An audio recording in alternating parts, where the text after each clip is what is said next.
Bonsoir, bonsoir et bienvenue dans eFirst, chers téléspectateurs, votre rendez-vous incontournable dédié à l'entrepreneuriat. Comme vous le savez, cette émission reçoit que les entrepreneurs et ce soir, j'ai une très bonne surprise et je suis très bien entourée ce soir avec des belles dames et surtout des grandes entrepreneurs. Bonsoir. Bonsoir. C'est ce lundi 6 février 2023 que le plus grand forum international autour des mines a ouvert ses portes ici en Afrique du Sud, plus précisément à Cape Town. Nous sommes ici au City LCC qui abrite ses assises internationales.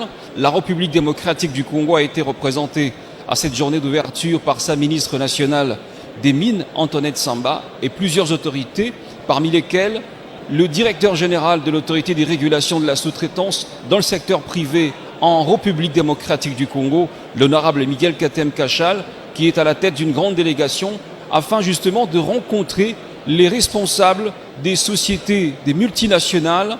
L'impact, c'est d'abord le réseautage avec les autres pays du monde, notamment les pays africains. Rappelez-vous, nous sommes maintenant dans une zone continentale d'échange libre entre pays africains. Il est temps qu'on puisse partager nos expériences. L'ARSP participe aussi avec les déplacements du DG Miguel Katem Kachal. On estime que c'est aussi une ouverture pour la sous-traitance en RDC. C'est une ouverture et j'en profite pour saluer le DG de l'ARSP. Il a été un des sponsors aussi d'ailleurs de la Chambre des mines qui se retrouve à ses assises d'Indaba parce qu'il croit en la sous-traitance, parce qu'il croit dans le fait de mettre les intelligences et les forces ensemble pour qu'on voit une émergence d'une vraie classe d'entrepreneurs congolais. C'est une très bonne chose. Le président de la République, Félix Antoine Tshisekedi, est attendu aussi demain mardi à ses assises. On estime qu'il prend la portée de la chose. Mais je crois que son message a été clair depuis sa prise au pouvoir. Il veut voir des entrepreneurs congolais émerger. Il veut voir des millionnaires, comme on dit. Ces assises partiront donc du 6 au 9 février 2023. Et demain, le président de la République, Félix Antoine Tshisekedi, est attendu ici, en Afrique du Sud, à Cape Town.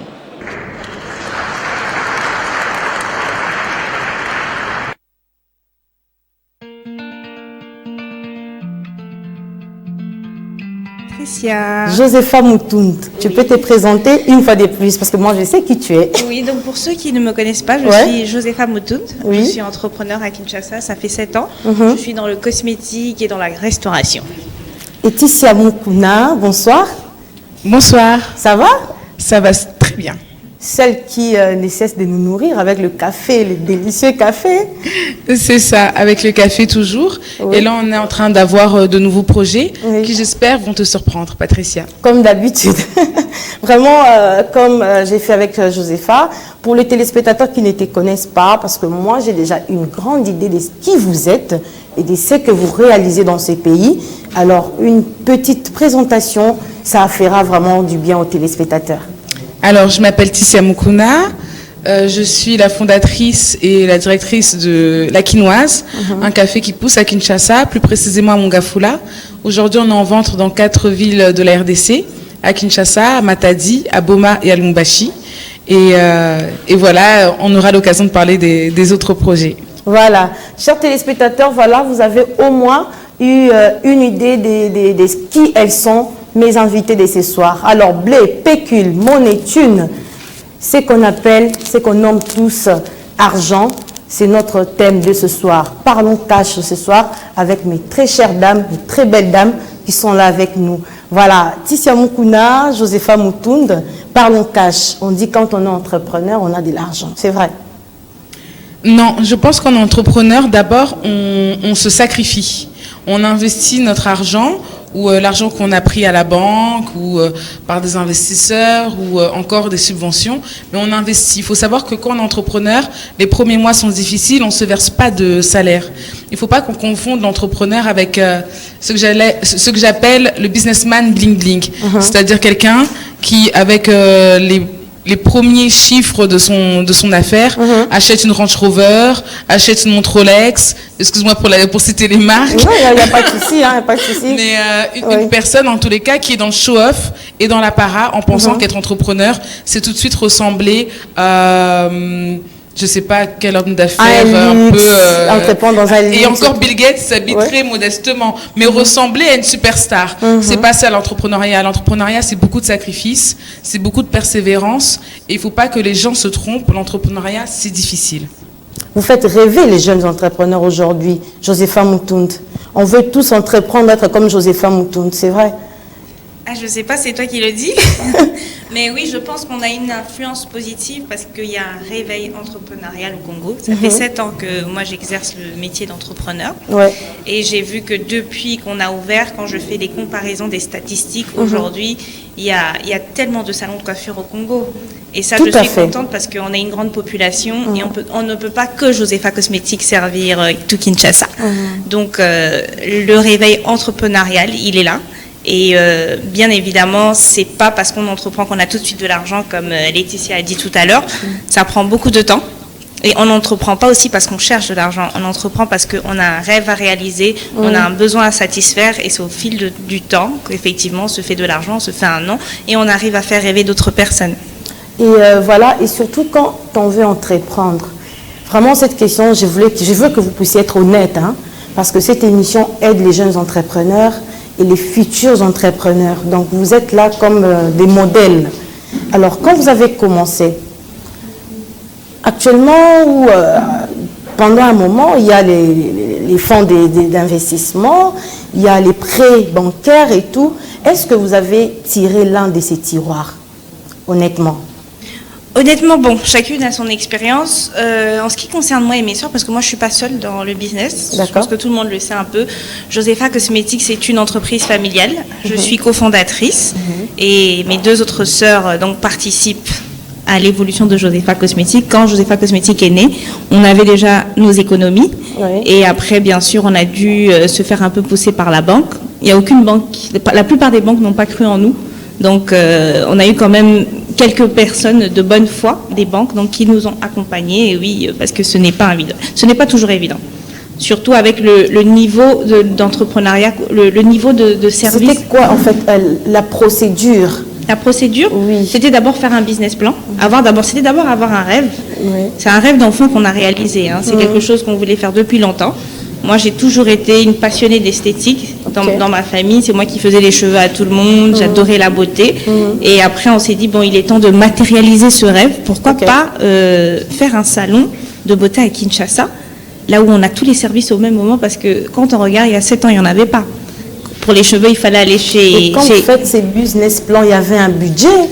Oui, effectivement, il y avait un budget et on a regardé, on a dit, ah, ça c'est énorme. Avec ce qu'on veut faire, ce qu'on veut, on veut bâtir à Kinshasa, ça coûtait énormément d'argent et donc il fallait puiser dans les économies et puis se faire un peu pousser par une banque. Voilà, une des banques qui a cru en nous. Voilà. Il y avait une banque? Oui, une des banques. Mais je ne cache pas que beaucoup de banques n'ont pas cru en nous. Et c'est ça les difficultés auxquelles font face les entrepreneurs. Voilà. Et Laetitia Mukuna? Alors, quand j'ai commencé, j'avais mes économies parce que déjà, quand j'étais étudiante, je travaillais avec des jobs étudiants. J'avais la chance de vivre chez mes parents, donc j'avais pas de loyer à payer, j'avais pas d'enfants, donc j'avais mes économies. Ensuite, au-delà des jobs étudiants, j'ai travaillé après mes études. Donc j'ai un master en marketing, un MBA en négociation des affaires. Et quand j'ai commencé, j'étais chef de publicité. Et là, pareil, j'avais pas de loyer à payer, je vivais chez mes parents, donc je pouvais mettre de l'argent de côté. Ça m'a quand même permis d'avoir un fonds de départ. Et c'est très important, je pense, quand on lance son entreprise, d'avoir ce fonds de départ et de pas dépendre à 100% de quelqu'un. Il faut pas que les gens se leurrent en se disant qu'ils vont monter une société avec l'argent des autres. La gratuité en entrepreneuriat, c'est un faux ami. Donc c'est très important d'abord d'avoir un fonds qui nous permet de commencer notre activité. Ensuite, on l'a dit, il faut absolument avoir un business plan. Le business plan, ça permet de savoir combien on a besoin d'argent, mais surtout ce qu'on va en faire. Ça nous permet d'avoir un chemin, un parcours, enfin je perds un peu mes mots, mais voilà exactement, une feuille de route qui nous aiguille dans nos objectifs. Donc avec ce business plan, après j'ai fait des concours. Donc j'ai obtenu une subvention du concours de plan d'affaires qui était sous le patronage du ministère des PME et de l'entrepreneuriat, mais également j'ai gagné un concours de la FEC, la Fédération des entreprises du Congo, un challenge entreprise. Tout ça, ça m'a permis vraiment de développer ma société, et notamment, tu étais là à l'inauguration de mon usine en septembre dernier, et donc qui va nous permettre demain d'exporter le café à plus grande échelle. Et pour commencer, une troisième question, c'est quoi votre meilleur souvenir en tant qu'entrepreneur? Josépha, tu veux commencer? Mon plus beau souvenir, c'était l'ouverture de Josépha Cosmétiques, parce que je ne vous cache pas, c'était un défi.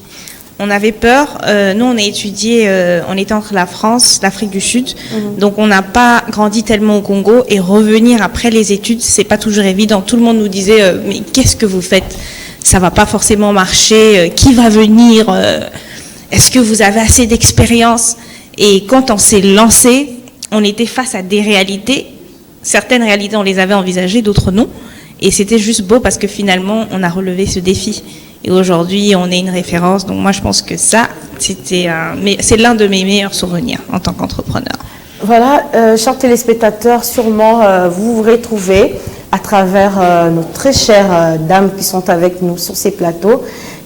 Je voulais savoir, entreprendre dans les luxes, vous êtes d'accord? Vous êtes pour ou contre? Entreprendre dans le luxe? Oui, entreprendre dans les luxes. On s'est dit aujourd'hui, voilà, je vois Tissia Mukuna, elle a son usine de café, on voit Josépha Moutoun qui n'arrête pas de nous surprendre. Il y a déjà un projet en cours, on va en parler prochainement. Alors, on s'est dit, il y a des entrepreneurs qui veulent avoir plus, entreprendre dans les luxes, c'est-à-dire gagner plus. Tissia, tu es vice-présidente nationale à la FEC, c'est ça? Oui, c'est ça, la commission jeunes entrepreneurs. Voilà. Tu as sûrement des dossiers, des demandes de financement, de projets. Mais ces jeunes-là ont comme... J'ai plein de messages. Aujourd'hui, vraiment, j'ai reçu plein de messages. Il y a que les entrepreneurs qui m'écrivent « Madame, j'ai pas d'argent, je vais entreprendre. Madame, je n'ai pas d'argent, je vais entreprendre. Je n'ai pas d'argent, je vais entreprendre. » Alors, je me dis que les entrepreneurs actuellement veulent entreprendre, mais dans les luxes. Ils veulent tout avoir... en fait, voilà. Alors c'est très dangereux en fait, parce que vous avez eu un parcours. C'est ça que je veux aujourd'hui, ce soir. Partagez votre expérience. L'argent, parlons cash. C'est ça en fait, parlons cash ce soir. Donc si aujourd'hui, oui, parlons cash. Josépha, parlons cash. Est-ce que le cash là, c'était comme ça, ou bien il y a eu des sueurs, il y a eu des difficultés, et par rapport aux dossiers, donc c'est des questions à la fois, hein, par rapport aux demandes des dossiers des jeunes entrepreneurs, comment tu fais pour répondre à ces jeunes-là? Alors, réponds d'abord à la première question. Hein. Alors, la première question sur mon meilleur souvenir, moi je dirais c'était ma première dégustation. Oui. Personne ne me connaissait, personne ne savait qu'il y avait du café qui existait à Kinshasa. J'avais réuni des amis comme ça, première dégustation. Et ça a été une forte émotion de voir enfin ce café être bu par d'autres personnes que mon équipe et moi-même. Même mes parents n'avaient pas bu le café jusqu'à la première dégustation. Donc c'est vrai que c'était un moment stressant parce que j'avais un peu peur que tout le monde dise « mais il n'est pas bon ton café ». Mais heureusement non, tout le monde a bien aimé le café. Mais c'était un moment fort en émotion avec des personnes vraiment bienveillantes qui me suivent encore aujourd'hui et qui voient mon parcours en 2 ans. Et je pense que pour rebondir sur la deuxième question, l'entrepreneuriat, c'est surtout un parcours. Ça prend du temps. Le luxe, l'instantané, il faut qu'on laisse aux réseaux sociaux là, cet instantané. L'entrepreneuriat, ça prend du temps. Et c'est normal. Une victoire, ça se fait pas en un match, ça se fait en plusieurs matchs. D'ailleurs, quand on est entrepreneur, on a plusieurs objectifs. Si mon objectif, c'était directement d'être dans 4 villes de la RDC, la première année, je me serais découragée parce que j'ai eu difficilement 2 points de vente. Aujourd'hui, on en est à plus d'une 60aine. Mais tout ça, c'est venu avec le temps. On fait des baby steps. Et c'est ça qui nous permet de se maintenir dans le temps. Il faut sortir vraiment de cet état d'esprit du luxe. Et pour rebondir avec la FEC, j'avais un jeune entrepreneur que je suivais, que je trouvais très brillant. Je parle souvent de ça quand je rencontre d'autres jeunes entrepreneurs. Il avait une super idée de faire un groupe électrogène qui fonctionne avec de l'huile végétale. une idée Super idée, superbe. S'il développe ça en Afrique, il devient millionnaire. En Asie, en Amérique du Sud, il peut devenir milliardaire très facilement. Il cherchait $30,000. Donc, je mets en action mon répertoire, je présente son projet à beaucoup de gens qui y croient, on fait un business plan, on trouve les $30,000. Et tu sais ce qu'il a fait avec les $30,000 ? Non. Il a acheté une Range Rover. C'est pour ça que je dis que cet entrepreneuriat de l'instantané et du luxe, ça sert à rien. Aujourd'hui, il est à pied, il n'y a pas assez d'argent pour le carburant, il n'y a pas assez d'argent pour l'assurance, et puis il est reparti à la... Et le projet n'existe plus, il est reparti à la case départ. Donc, c'est-à-dire que l'entrepreneuriat, si c'est pour... il n'y a pas une suivi.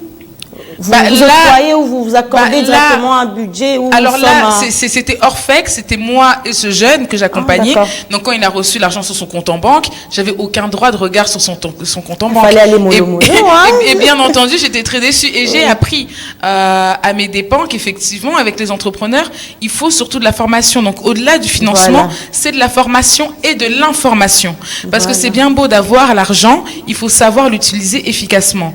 Quand j'ai eu ma subvention avec Copa, j'aurais pu aussi me dire super, j'achète une parcelle ou je vais à Las Vegas, je sais pas trop quoi. Non, je savais qu'il fallait que j'achète mes machines, où je les achète, quelles machines, chez quel fournisseur, comment elles vont arriver, comment je vais les dédouaner et ce que j'ai besoin ici sur place pour les faire fonctionner. Et c'est ça en fait le business plan. L'entrepreneuriat, ça se prépare. C'est pas un coup de tête. On se lève pas un matin en se disant je veux être entrepreneur, il me manque de l'argent. Oui, mais combien? Pour faire quoi? Pour aller où? C'est quoi votre objectif dans 1 an, dans 2 ans, dans 5 ans? C'est tout ça un entrepreneur. C'est un vrai métier en fait. Les gens pensent qu'il faut juste savoir se débrouiller et du courage. Oui, il faut savoir se débrouiller du courage, mais il faut aussi intégrer le fait que c'est un métier où on peut être crédible. Si Josepha et moi-même on faisait n'importe quoi avec nos clients, aujourd'hui on n'aurait pas de crédibilité et vous ne nous inviterez pas. L'entrepreneur, je pense que sa première carte de visite, c'est son professionnalisme. Merci beaucoup. Josepha Moutound, entreprendre dans les luxes. Les jeunes filles aujourd'hui veulent être comme Josepha Moutound. Il faut travailler dur. Il faut travailler dur parce qu'on ne peut pas entreprendre et tout de suite penser au luxe. Quand on est entrepreneur, on doit être prêt à tout.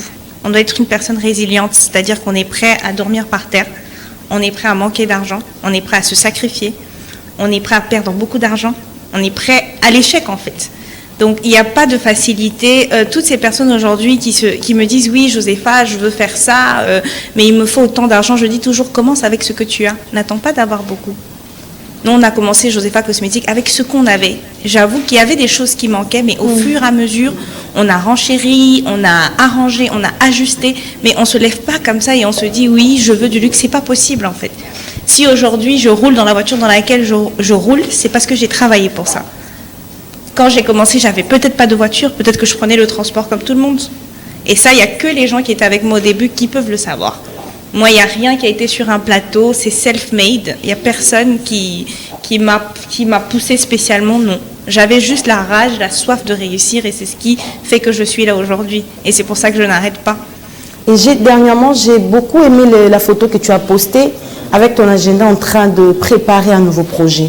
C'est ça qu'on veut en fait, partager votre parcours, difficultés, réussites et comment est-ce que vous commencez, en fait, la conception d'un projet jusqu'à sa réalisation, tout ça, c'est vrai, j'ai beaucoup aimé cette photo. Merci, vraiment, félicitations. Merci. Voilà, Ticia Moukouna, je reviens encore à toi parce que par rapport au café, je veux que tu résumes un petit peu les commencements. Alors, le café, ça a commencé, c'était d'abord une passion. Donc, comme je te l'ai dit, moi j'ai un parcours très business, on va dire. Tu as échoué combien de fois? J'ai fait une belle faillite avec mon premier business. C'était vraiment remarquable, ça m'a beaucoup appris sur notamment le fait d'avoir un agenda, le fait d'avoir des objectifs clairs, d'avoir un business plan. Mon premier business marchait, mais la comptabilité était très hasardeuse en fait. Tant que je gagnais de l'argent, tout allait bien. C'est quand j'ai commencé à en perdre que j'ai commencé à faire ma comptabilité. Alors que c'était pas... et pourtant, j'ai fait une école de commerce. Donc, on est pris comme ça dans le feu de l'action et ça peut être très dangereux. Donc, l'entrepreneuriat, ça se cadre. Et puis, au-delà du fait d'avoir un entourage qui peut nous pousser, c'est surtout un entourage qui peut nous comprendre, je pense, qui est intéressant pour un entrepreneur. Un entourage qui peut avoir des mots d'encouragement, qui peut... tester nos produits. Ça peut être une aide tout simplement en partageant sur les réseaux sociaux. Moi, je sais que mon produit a vraiment pris en termes de visibilité le jour où j'ai eu un article dans le journal Le Monde, puis très vite un article dans le journal Jeune Afrique. Et les journalistes du Monde m'avaient repéré sur Twitter. Parce qu'un ami avait tout simplement posté mon café en disant le café qui pousse à Kinshasa. Et de là, l'ami se reconnaîtra. Et de là, tout est allé très vite. Donc au final, c'est surtout l'entourage qui peut nous plébisciter, qui peut faire notre pub quand on n'est pas là, qui peut conseiller notre café, qui peut nous aiguiller. Un entourage, c'est pas forcément des gens qui vous donnent de l'argent, c'est aussi des gens qui vous donnent des bons conseils et qui vous cadrent tout simplement. Voilà, merci beaucoup. Et quelle surprise, elle vient de débarquer sur le plateau avec nous. Madame Iris Nzolantima, bonsoir. Ça va? Vous pouvez utiliser votre micro? Oui, ça va. Vous pouvez utiliser votre micro? Ah, c'est parce que c'est la journée de la... Vous pouvez utiliser votre micro, s'il vous plaît? Oui. En orange, parce qu'aujourd'hui, le 25 novembre, on débute les 16 jours d'activisme qu'on appelle Oranger le monde. Et alors, je fais partie de ces femmes actives qui militent pour l'inclusion sociale des jeunes. Et pas que les jeunes, mais les jeunes femmes aussi. Et donc, voilà pourquoi je suis en orange ce soir. En tout cas, voilà, je suis très ravie de te voir, de te recevoir sur les plateaux de eFirst, avec mes très belles dames aussi. On a déjà commencé et on a partagé pas mal d'expériences. Alors, moi, je connais qui vous êtes. Pouvez-vous vous présenter auprès des téléspectateurs? Alors, je dis d'abord bonsoir à mesdames, Josepha et Tizia. Je m'appelle Iris Nzolantima. Je suis entrepreneur social. Oui. Je suis aussi défenseuse de la Charte africaine de la jeunesse de l'Union africaine. Je représente entre autres le bureau de l'envoyé spécial à la jeunesse de l'Union africaine en RDC. Oui. Je suis aussi membre du conseil consultatif genre du président de la République, qu'on appelle les femmes d'exception. Je suis experte aussi dans la communication du président de la République. Et donc voilà. Donc la jeunesse se repose entre vos mains, c'est ça l'avenir de la jeunesse. Non, j'ai oublié. Voilà, je coordonne le programme présidentiel de mentorat des jeunes qu'on appelle la table des décisions. C'est un programme qui a à ce jour plus de 1000 jeunes. On est à Kinshasa, à Lubumbashi, au Congo central, à Goma. Et voilà. Donc on a eu à voir l'année passée 2 programmes, 2 activités à Kinshasa et à Lubumbashi. Et on a comme marraine la chargée de relations publiques du chef de l'État, Madame Bibiche Kabengele, et le ministre des Finances, Nicolas Kazadi, qui nous accompagne. Et le but de la table de décision, c'est de créer la transmission des compétences, des technologies, le transfert de technologies entre la génération précédente, qu'on appelle mentor, et la génération future, qu'on appelle mentoré. Donc voilà plus ou moins la table de décision. Plusieurs casquettes, donc vous avez une lourde charge sur vos épaules. Alors aujourd'hui, parlons cash. Ce soir, parlons cash. Hein. Donc plusieurs casquettes, ça veut dire aussi peut-être beaucoup de souffrances pour arriver là où vous êtes aujourd'hui. Alors, par rapport à la jeunesse, nous avons parlé des difficultés auxquelles font face les jeunes entrepreneurs actuellement en République démocratique du Congo. Il existe pas mal de structures qui financent, pas mal de forums pour recruter des projets, pour financer, mais le nombre est tellement énorme que d'autres jeunes entrepreneurs n'arrivent pas à être satisfaits. Et le comble est qu'il y en a parmi ceux qui ne sont pas satisfaits, qui ont de bons projets. Je reçois tous les jours le message des jeunes entrepreneurs. Vraiment, aujourd'hui, je suis l'avocat des jeunes entrepreneurs qui nous regardent. Donc, parce que là, j'ai été dérangée et je continue à être dérangée. Ils disent qu'ils n'arrivent pas à atteindre le réseau, les grands réseaux. Ils n'arrivent pas à faire entrer leurs dossiers. Ils arrivent pas, ils ont des projets super. Mais qu'est-ce que vous en pensez avant d'enchaîner? Parce que j'ai plusieurs questions qui vous ai réservées ce soir. Mais qu'est-ce que vous en pensez par rapport à ces jeunes-là qui n'arrivent pas à être satisfaits par rapport à certaines structures qui financent ce projet? Vous en pensez quoi? Et merci surtout beaucoup que vous pour la êtes question. coordonnatrice.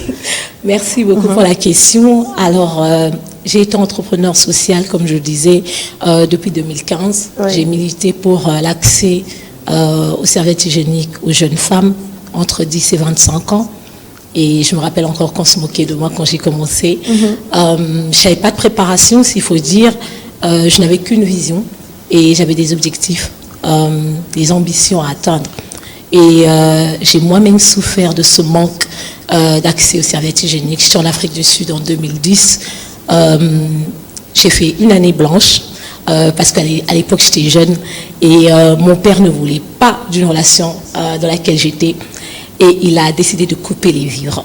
Donc on sait déjà que l'Afrique du Sud c'est un pays où l'emploi est très très très difficile pour les étrangers. J'ai dû passer des mois vraiment comme on dit, j'ai trimé et il y a un jour où j'avais vraiment même pas un seul rand pour m'acheter des serviettes hygiéniques. Je sais la douleur de manquer de l'argent pour porter des tampons. Demander à quelqu'un, c'est gênant de dire à quelqu'un que je n'ai pas un rand, ça coûtait à l'époque je crois entre 10 ou 20 rands comme ça, tu n'as pas d'argent pour t'acheter tes tampons, tu dois demander, tu n'as pas le courage de demander à des amis ou de dire à des personnes que je n'ai pas, et j'ai passé 3 jours pendant ma période menstruelle à m'asseoir dans la toilette. Donc ça me plaisait de rester dans la toilette, de prendre du papier hygiénique et de placer parce que je ne pouvais pas demander. Et en rentrant à Kinshasa en 2014, l'année 2015, il y a eu les réfugiés du Congo-Brazzaville, de Kinshasa, qui ont été chassés de Brazzaville. Et je me rappelle qu'il y a eu une activité qui a été menée par des jeunes. Et j'ai été sensibilisée à ça. Et on m'a dit qu'il y avait 90 femmes. Alors quand on a parlé des femmes, je me suis dit... j'imagine qu'ils dorment à l'extérieur parce que c'était en face de la maison communale de Calamon. Sûrement que les femmes, et dans la liste, il y avait les serviettes hygiéniques. Alors j'ai compris ce gêne que ces femmes pouvaient ressentir d'être à l'extérieur et ne pas avoir les moyens de se protéger. Alors j'ai acheté 100 pièces de serviettes hygiéniques comme ça. Et je suis allée avec ce groupe des jeunes. On a eu à faire la distribution et j'ai entendu des histoires qui m'ont choquée. Et c'est de là qu'est partie cette envie d'aider la communauté, d'aider ces femmes qui souffrent de cet accès aux serviettes hygiéniques. Donc, c'était pas facile parce que je sais qu'en RDC, on n'a pas la culture de donner. On n'a pas la culture du social ou de la responsabilité sociétale d'entreprise. J'ai frappé dans les entreprises. D'abord, la famille m'a accompagnée. Après, c'était les amis. Il y avait quelques personnes de bonne volonté, mais l'État n'avait pas mis en place des accompagnements. À l'époque, ça n'existait pas. Donc, si vous n'avez pas des relations, vous n'avez pas des bonnes relations, vous n'êtes pas accompagné dans vos projets. Je peux me rappeler encore des entrepreneurs qui avaient débuté leur activité à cette époque-là. Donc, entre 2016, 17, 18, en 2018, j'ai fait aucune activité pour Parlons Menstru, ça s'appelle. En 2019, j'ai essayé de me relancer, mais comme vous étiez en train de dire tout à l'heure, l'accès au financement, l'accès à l'accompagnement, ça n'existait pas. Moi, le premier projet où l'État m'a accompagné s'appelle la table des décisions. Voilà. J'ai dû convaincre pour qu'on m'accompagne. Et je sais combien de personnes, d'autres jeunes comme moi, qui n'ont peut-être pas la même grâce d'avoir des relations que j'ai, d'avoir ce courage d'aller frapper à différentes portes, même quand on te dit non, même quand on se moque de toi. Il y a des personnes qui abandonnent, il y a des personnes qui ne croient pas en eux, mais si la table de décision a été accompagnée par le président de la République, on a dû convaincre avec Madame Bibi Kabengele, le président de la République, c'est la raison pour laquelle je me bats et que je suis aussi fière aujourd'hui que le FOGEC, lancé par, c'est une initiative du président de la République. Le FOGEC, c'est le fonds de garantie de l'entrepreneuriat au Congo. Il y a 10 jeunes cette année qui ont été accompagnés. Et parmi ces jeunes, je me rappelle qu'on a été à Abuja, au forum de Tony Elumelu au Nigeria, où le président a donné sa promesse de faire des jeunes congolais des millionnaires. Mais quand on parle de faire des millionnaires, c'est pas du jour au lendemain. Tizia aujourd'hui qui a Café La Quinoise, elle a commencé quelque part. Je suis toujours pas millionnaire, hein. Je suis toujours pas millionnaire, Iris. Mais en fait, je pense que ce qui est important pour la jeunesse, excuse-moi de te couper, mais je pense qu'il est important pour la jeunesse entrepreneuriale, c'est surtout un écosystème qui est viable et un climat des affaires qui permet à ces entrepreneurs de se développer. Je vais prendre un exemple. On prend le meilleur footballeur du moment, on va dire Benzema. Il joue très bien au football, mais si on lui donne une balle de tennis et un terrain de basketball, je ne pense pas qu'il va faire un très bon jeu. C'est pareil avec les entrepreneurs. On peut être le meilleur du monde, il nous faut un écosystème qui est viable. Alors, il y a la Startup Act qui est en cours, là, qui va bientôt être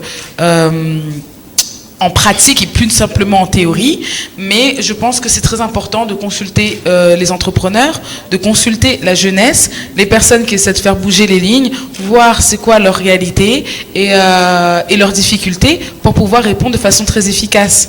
Alors effectivement, il y a la Fédération des entreprises du Congo qui permet d'avoir... Tout ça, c'est bien bon, tu s'excuses-moi. Oui, mais tout ça, c'est bien bon, mais le problème est que comment ces jeunes entrepreneurs peuvent vous atteindre. Mais allez déjà il y à a la d'autres FEC. qui me disent que le circuit est fermé. Non, Patricia, je suis désolée. Un entrepreneur, c'est un entrepreneur qui se bat. On ne va pas donner à un entrepreneur tout sur un plateau d'argent. On est dans un monde capitaliste. Je suis désolée d'être un peu froide et brutale comme ça. Alors, Iris fait de l'entrepreneuriat social.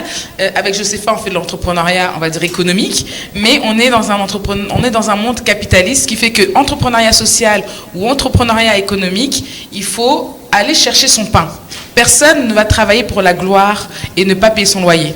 Non, les gens vont quand même travailler pour payer son loyer, payer les études de leurs enfants et avoir une vie décente. Et bien entendu, commencer à participer à la croissance économique du pays, à mettre en place une entreprise assez stable pour avoir des employés.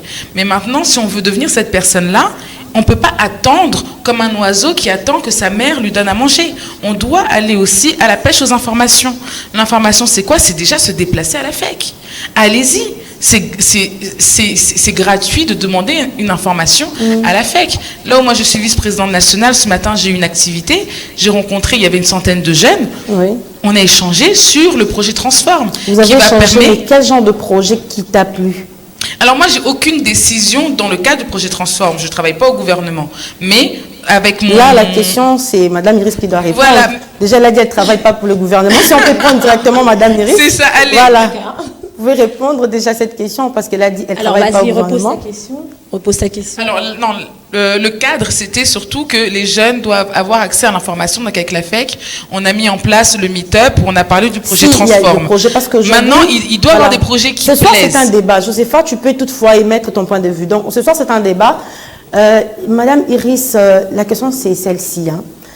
Les jeunes entrepreneurs, aujourd'hui, nous sommes entourés des forums. Hein. On dort, le lendemain, on se réveille, il y a un forum de jeunes entrepreneurs. Là, je dois vous dire la vérité. Le samedi, journée des entrepreneurs. Le mardi, entrepreneuriat. Mais après, il y a quoi? Alors, Patricia, il n'y a rien. Mais vu que vous êtes défenseuse des pays de la charte africaine, vous avez une lourde responsabilité. Moi, je veux que tu dis, ou soit que tu rassures aux jeunes entrepreneurs qui nous suivent, c'est quoi vos priorités en fait par rapport à tout ça? Alors, je vais parler en tant que défenseuse de la charte. Déjà, oui. La charte africaine, c'est un instrument légal qui permet à tout jeune entrepreneur, défenseur, engagé dans le social ou tout ce que vous voulez, tout jeune, entre 15 et 35 ans, de l'utiliser et présenter aux États membres qu'on appelle États parties, qui ont signé et ratifié la charte pour mettre en pratique leurs droits et les devoirs. L'article 15 de la charte, je vais lire pour vous, qui parle des moyens de subsistance durable et l'emploi des jeunes, au point 4e. Je cite, « Les États parties à la présente charte doivent prendre toutes les mesures appropriées en vue de la réalisation du droit des jeunes à l'emploi rémunérateur et doivent notamment, je cite, mettre en place une orientation de carrière pour les jeunes bien échelonnée dans le temps en tant que partie intégrante du système éducatif et post-éducatif. » Au point F, je cite, « Promouvoir l'esprit d'entreprise chez les jeunes en insérant dans leur programme scolaire dans le programme scolaire la formation à l'entrepreneuriat, la formation aux techniques de gestion d'affaires, mettant à leur disposition des opportunités de crédit, dont j'ai mentionné le FOGEC et le fonds de promotion spécial pour l'entrepreneuriat, et de parrainage, mentorat comme la table de décision, ainsi que les meilleures informations sur les opportunités de marché. Pourquoi on dit ça? Là, on parle de la création, on parle de la formation. Vous avez dit, il y a plusieurs conférences, forums et tout en RDC. Les jeunes Congolais ne sont pas formés. Les jeunes entrepreneurs ne sont pas formés. Et on doit être formé avant d'entreprendre. C'est pas une tendance, c'est pas à la mode, tout le monde doit devenir entrepreneur pour frimer et pour faire quelque chose. On a dit ça tout à l'heure. Voilà. Non, pas du tout. Elle a une entreprise qui date de plus de 5 ans, que j'ai vu naître. Donc, ça demande de la résilience, ça demande de la formation et la préparation. Il y a un adage qui dit en anglais, when preparation meets opportunities, there is success. Ça veut dire en français, quand la préparation rencontre les opportunités, il y a la réussite. Quand vous n'êtes pas préparé, vous ne savez pas comment rédiger un plan d'affaires. Vous ne savez pas comment présenter un projet bancable. Déjà, un projet d'entreprise doit être bancable. Un entrepreneur doit comprendre que son projet doit être bancable dès le départ. Quand on ne sait pas le faire. Mais il y a des forums et des conférences qui apprennent. On ne part pas dans un forum, dans une conférence seulement pour, remplir la présence. Non, on va réseauter. Il y a le lobby, il y a le networking, il y a des personnes qu'on rencontre, qu'on échange des cartes pour contacter. Et Josepha, j'aimerais que Josepha puisse réagir et puis parce que nous sommes déjà... Je veux juste rebondir à ce qu'a dit Iris par rapport aux conférences. Il y a beaucoup de conférences, c'est vrai, mais il faut choisir ses conférences et y aller pour prendre une information précise. Celle, par exemple, avec l'AFEC sur le projet Transform, oui. C'est pour savoir comment avoir ces subventions, la formation et l'accompagnement. On ne va pas juste à une conférence parce qu'il y a une tête qu'on aime bien. On y va pour avoir une information. Merci beaucoup, Ticia. Voilà. Alors, moi, ce que je pourrais rajouter, c'est qu'en même temps, je suis très d'accord avec toi, Patricia. Merci. Parce que dans l'entrepreneuriat, il y a plusieurs catégories. Okay. Il y a nous qui avons entrepris, ça fait maintenant 7 ans, donc on est un peu des seniors, mais il y a aussi des débutants. Et il y a des débutants qui ont besoin d'aide, qui ont besoin d'être accompagnés, qui ont besoin d'avoir accès à l'information. Voilà. Et moi, je trouve que le Congolais n'est pas informé. Par exemple, j'entends parler de la FEC ce soir, mais je ne vois rien sur les réseaux sociaux, alors que je suis très active sur les réseaux sociaux. Là, j'entends pas parler. Voilà. C'est la première fois que je vois aussi la jolie dame qui est là, mais j'entends pas parler. Et c'est pas normal, parce que ça veut dire que nous, en tant qu'entrepreneurs, on peut nous aider, mais on ne sait pas où trouver de l'aide. Tout à fait. Et les réalités, c'est qu'au Congo, les administrations sont lentes. On nous casse la tête avec des impôts, des charges pour tout et n'importe quoi, désolé, mais voilà. Donc il y a beaucoup de réalités. Et en dehors de ça, il y a les entrepreneurs comme nous, on est certes à un certain niveau, mais on a toujours besoin d'aide. Et au lieu qu'on nous aide, on nous décourage, on nous jalouse, les gens sont méchants avec nous, et on ne veut pas nous aider. Donc tu profites aussi pour... conseiller les jeunes entrepreneurs qui te regardent, qui veulent être comme toi, les jeunes entrepreneurs qui t'apprécient beaucoup, un petit conseil parce que nous sommes vraiment arrivés à la fin. Je leur dirais qu'il ne faut pas rêver des strass et des paillettes. Il faut commencer avec ce qu'ils ont. Il faut se battre et croire en ses rêves et un jour ils vont y arriver.